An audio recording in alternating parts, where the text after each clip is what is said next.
Bismillahirrahmanirrahim. Assalamualaikum warahmatullahi wabarakatuh. Alhamdulillahirabbil alamin. Nahmaduhu wa nasta'inuhu wa nastaghfiruh wa na'udzubika min syururi anfusina wa min sayyiati a'malina. May yahdihillahu fala mudilla lahu wa may yudlil fala hadiyalah. Rabbi shrah li sadri wa yassir li amri wa hlul 'uqdatam min lisani yafqahu qawli. Allahumma salli ala sayyidina wa habibina wa syafi'ina Muhammadin sallallahu alaihi wasallam wa ala alihi wa sahbihi wa tabi'in wa tabi'at tabi'in wa man tabi'ahum bi ihsanin ila yaumiddin, amma ba'du. Alhamdulillah wa syukurillah, patut kita haturkan kehadiran Allah Subhanahu wa taala. Karena pada pertemuan kali ini kita masih diberi anugerah terbesar oleh Allah berupa nikmat kesehatan dan nikmat kesempatan. Karena dua hal itulah yang berupa nikmat yang begitu besar yang sudah Allah berikan kepada kita. Namun kita diingatkan oleh Nabi bahwasanya dua nikmat itu yang sering kita lupakan. Semoga kita dengan adanya pengajian yang seperti ini kita bisa saling mengingatkan sehingga kita tidak melupakan nikmat terbesar yang kebanyakan manusia sering melupakan, yaitu nikmat sehat dan nikmat sempat. Amin Allahumma amin. Salat serta salam semoga tetap tercurahkan kehadiran Kanjeng Nabiullah Muhammad sallallahu alaihi wasallam, para sahabat, para keluarga, para tabi'in, para tabi'at tabi'in hingga ila yaumiddin, sampai hari kiamat nanti. Semoga kita senantiasa menjadi sosok-sosok pengganti beliau, sosok-sosok yang terus memperjuangkan agama yang telah dibawa oleh Rasulullah sallallahu alaihi wasallam, para sahabat, keluarga dan seluruh pengikut-pengikutnya yang juga berjuang di jalan Allah Subhanahu wa taala. Dan semoga apa yang kita lakukan senantiasa oleh Allah dijadikan sebagai amalan yang merupakan bekal akhirat kita. Amin Allahumma amin.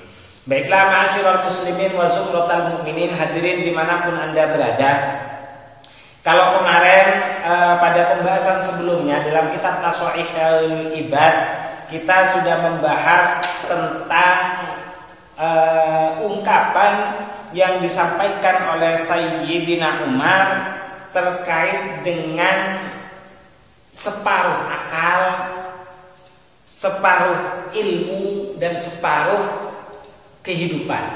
Dan sekarang kita akan masuk kepada makolahnya. Makolah Sayyidina Ali sudah, makolah Sayyidina Umar sudah. Sekarang kita masuk pada makolahnya Sayyidina Utsman, yaitu 3 tips untuk bisa dekat dengan Allah, dekat dengan malaikat, dan dekat dengan semua makhluk, yaitu yang utamanya dengan orang-orang Islam. Apa tips yang diberikan oleh Sayyidina Umar? Seperti biasa, sebelum kita bahas kajian kita kali ini, terlebih dahulu kita awali dengan pembacaan surat Al-Fatihah. Ala hadiniyah wa ala ma nawabihi salafus salih. Al-Fatihah. A'udzubillahi minasyaitonirrajim. Bismillahirrahmanirrahim. Alhamdulillahirabbil alamin arrahmanir rahim maliki yaumiddin. Iyyaka na'budu wa iyyaka nasta'in.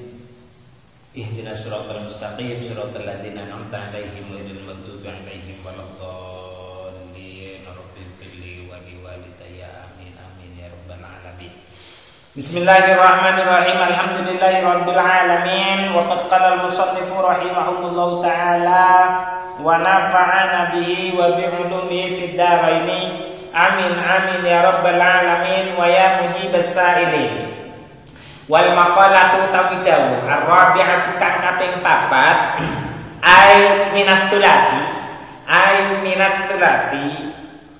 iku an Utsman, dan riwayatake saking Sayyidina Utsman radhiya muga-muga ridha sinten Allah anhu anta saking niksa ing Utsman. Mantaroka nyatane dawuh mantaroka, kata Sayyidina Utsman. Jadi dari Sayyidina Utsman 3 tips, yaitu bagaimana kita dekat kepada Allah, bagaimana kita bisa dekat kepada para malaikat, dan bagaimana kita bisa dekat dengan sesama muslim. Ini 3 tips dari Sayyidina Umar yang mungkin bisa kita praktekkan dalam kehidupan sehari-hari. Apa kata Sayyidina Umar? Man utawi sapa wong man nyatane dawuh man ila akhiri. manutawi sapa wong iku taraka wis bisa ninggal sapa man ad-dunya ing dunya bi an aqalla gambare kelawan yen yen to ngidikna sapa man asyiba ing kuwarkan wal aklalan ing mangan wa abghadha lan wis bisa ngedoi benci sapa man atana ing pengalem minan nasi saking menungso ahabbahu moko demeni iman sinten Allah taala hale maha luhur sinten Allah li anna krana sak temene iman iku taroka wis bisa ninggal sapa man karya ing riya wattafakhura lan agreng-agrengan.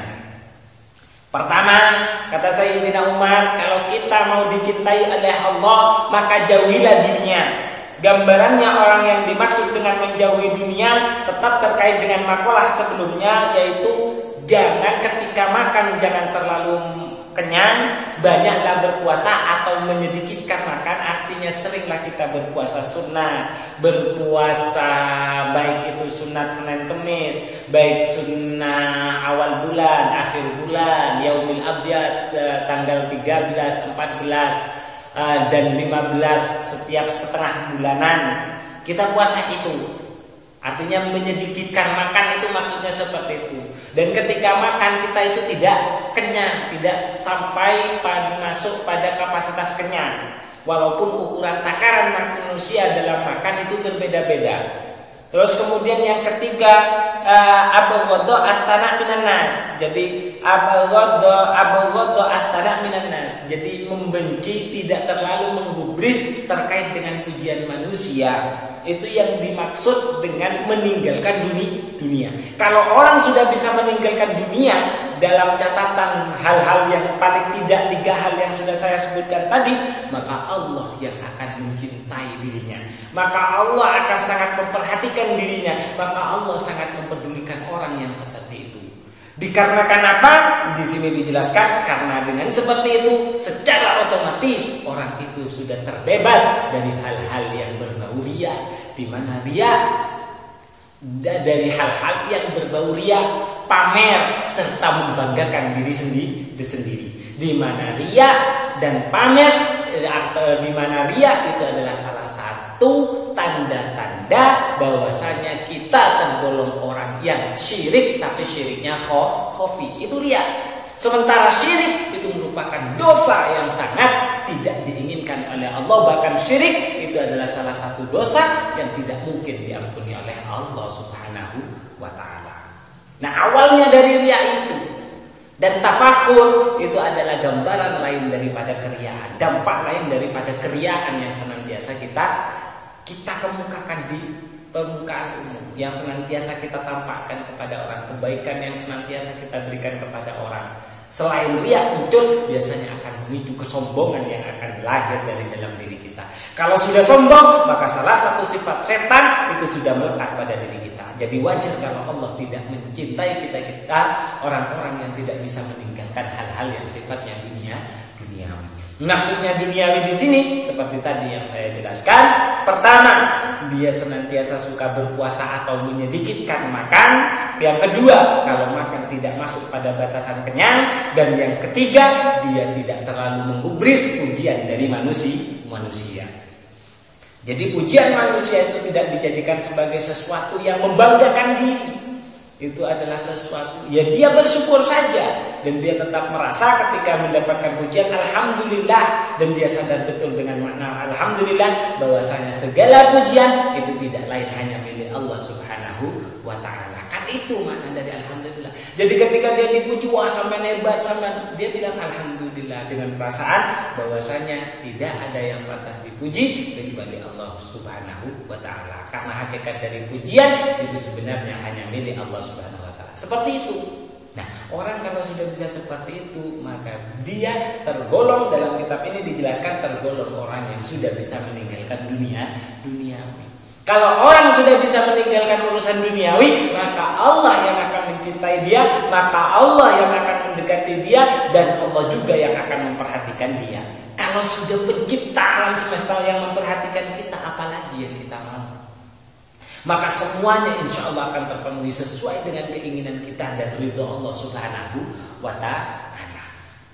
Itu yang pertama kata Sayyidina Umar. Kalau pengen dicintai oleh Allah, maka jauhilah dunia. Yang kedua, kalau pengen dicintai malaikat bagaimana? Wa man utawi sapa wong iku taroka kuat ninggal sapa man adzunuba ing pira-pira dhisik ahabba umum demeni ing man sapa al malaikat para malaikat li anna qurra satamene man iku layat taibu orang gawe kesel sapa man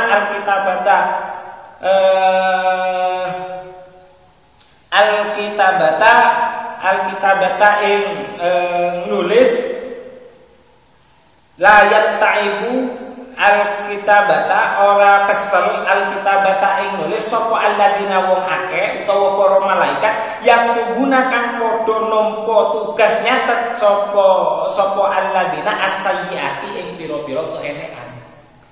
Karena dengan seperti itu kita meringankan bebannya malaikat yang ditugasi untuk mencatat amal jelek manusia.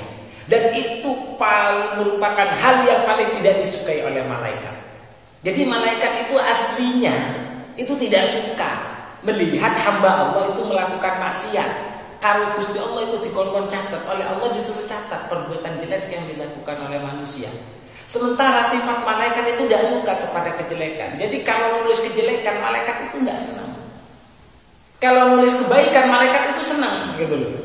Malaikat itu senang. Makanya sampai niatnya seorang mukmin itu lebih baik daripada pekerjaannya. Kalau dia punya niat kok sampai dilakukan maka pahalanya 2. Langsung ditulis 2 oleh malaikat. 1 pahalanya niatnya, nomor 2 pahala mengerjakannya. Tapi dosa sebaliknya kan. Kalau dosa kita punya niat melakukan dosa tidak kita lakukan maka itu tidak dapat dosa. Tapi kalau sampai kita lakukan, itu dosanya 1 kali karena melakukan itu. Tapi niatnya tidak dihukumi dosa oleh malaikat. Karena aslinya malaikat itu nulis dosa-dosa kita yang jelek itu tidak suka. Makanya kalau orang sanggup membebaskan dirinya dari setiap bentuk dosa, setiap dia mau melakukan dosa dia cegah, maka malaikatlah yang sangat mencintai kita. Kalau sudah malaikat yang mencintai kita, kebiasaan malaikat itu senang setiasa memohonkan ampun kepada Allah Subhanahu wa ta'ala. Dan doa malaikat oleh Allah itu tidak pernah ditolak. Maka dengan seperti ini berusahalah kita untuk senantiasa menjauhi dosa. Berusahalah sekuat tenaga kita untuk tidak bermaksiat kepada Allah Subhanahu wa ta'ala, agar malaikat betul-betul bisa mencintai kita. Karena kalau kita itu bisa melakukan hal tersebut, menjauhi dosa, menjauhi maksiat Allah, melakukan sesuatu yang meninggalkan segala sesuatu yang dimurkai oleh Allah, maka malaikatlah yang pertama kali akan mencintai kita. Maka malaikatlah yang senantiasa akan mendoakan kita. Itu tips yang kedua dari Sayyidina Ali. Kemudian tips yang ketiga, bagaimana agar kita bisa dicintai oleh seorang manusia atau sesama muslim. Maka di sini dijelaskan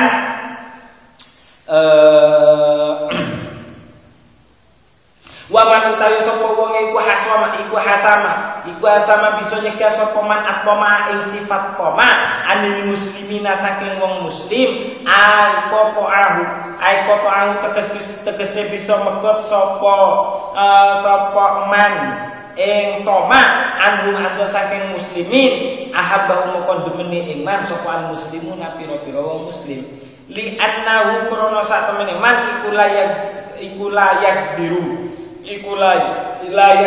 orang gawe budek sapa man kudu orang gawe budek sapa man kudu bahum ing atine wong muslim.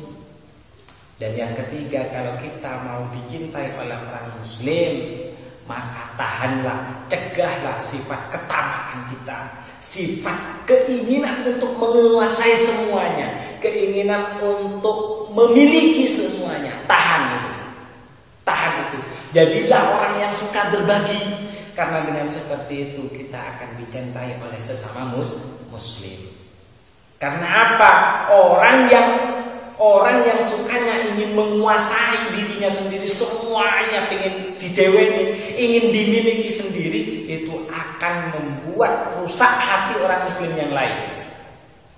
Iri dengki itu juga akan dimunculkan gara-gara sifat kita yang terlalu utama akan urusan dunia, akan urusan pekerjaan kabeh ate dideweni. Maka hati orang muslim yang lain itu akan iri kepada kita. Kalau dia tidak mampu mengejar kesuksesan kita, kalau dia tidak mampu, biasanya dia akan iri. Makanya sampai dikatakan iri tanda tidak mampu.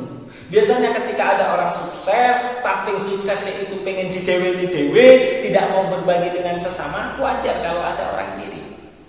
Karena sifat ketamakan itulah, karena sifat ketamakan kitalah yang membuat hati mereka itu iri dan dengki. Dan itu apabila kita tidak sanggup menahannya, maka jangan salah kalau kita banyak memiliki musuh di sekeliling kita.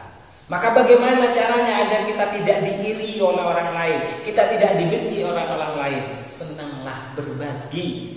Karena di sini dijelaskan, barang siapa yang bisa menahan hawa nafsu yang berupa tamak, keinginan untuk menguasai segala-galanya tanpa ada keinginan untuk berbagi dengan sesama, itu adalah hal pertama yang membuat orang muslim lain benci. Tapi kalau kita sanggup meredam sifat hawa nafsu kita berupa tamak, maka itu adalah hal pertama yang akan mendatangkan kebahagiaan kepada semua umat muslim, yang menyebabkan kita dicintai oleh sesama muslim. Itu kata Sayyidina Umar. Kena itu kata Sayyidina Utsman.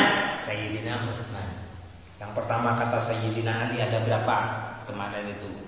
Kata Sayyidina Abu Bakar. Pertama setelah hadisnya Nabi, man asbah, itu kata Sayyidina Abu Bakar, 3 hal yang tidak bisa kita peroleh. Pertama, kekayaan dengan hanya berharap.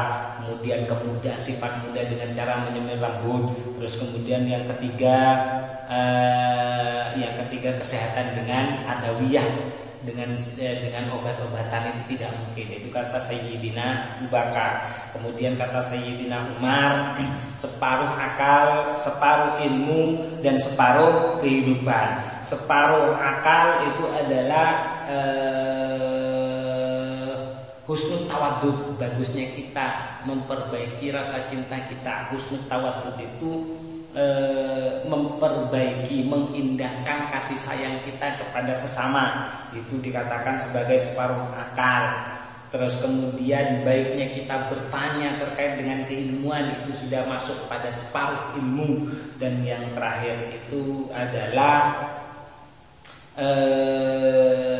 husnul tadbir, senantiasa memikirkan akibat dari apa yang kita lakukan.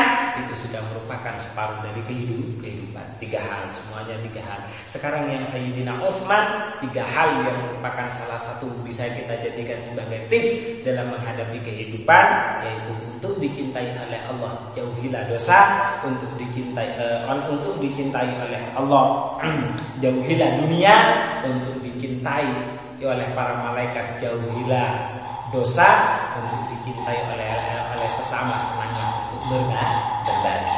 3 tips yang disampaikan Sayyidina Utsman, semoga itu menjadi bekal kita agar menjadi orang-orang yang penuh dengan cinta, orang-orang yang bisa mencintai dan dicintai. Yang insya Allah semuanya itu akan membantu kehidupan kita mengarungi ke dunia yang penuh dengan tantangan ini dengan lebih baik dan bisa menjadi manusia yang sempurna. Amin, Allahumma amin. Kita akhiri pertemuan kali ini dengan pembacaan suratul Fatihah dan doa kafaratul majlis. Ala hadiniyah wa ala ma nawabi salafus salih. Al-Fatihah. A'udzubillahi minasyaitonir rajim. Bismillahirrahmanirrahim. Alhamdulillahirabbil alamin. Arrahmanir rahim. Maliki yaumiddin. Iyyaka na'budu wa iyyaka nasta'in. Ihdinas siratal mustaqim. Siratal ladzina an'amta 'alaihim ghairil maghdubi 'alaihim waladdallin. Rabbil ighfirli wa liwalidayya wa lil mu'minina amin. Subhanakallahumma wa bihamdika asyhadu an la ilaha illa anta astaghfiruka wa atubu ilaik. Wabillahi taufiq wal hidayah wal ridha wal inayah. Assalamualaikum warahmatullahi wabarakatuh.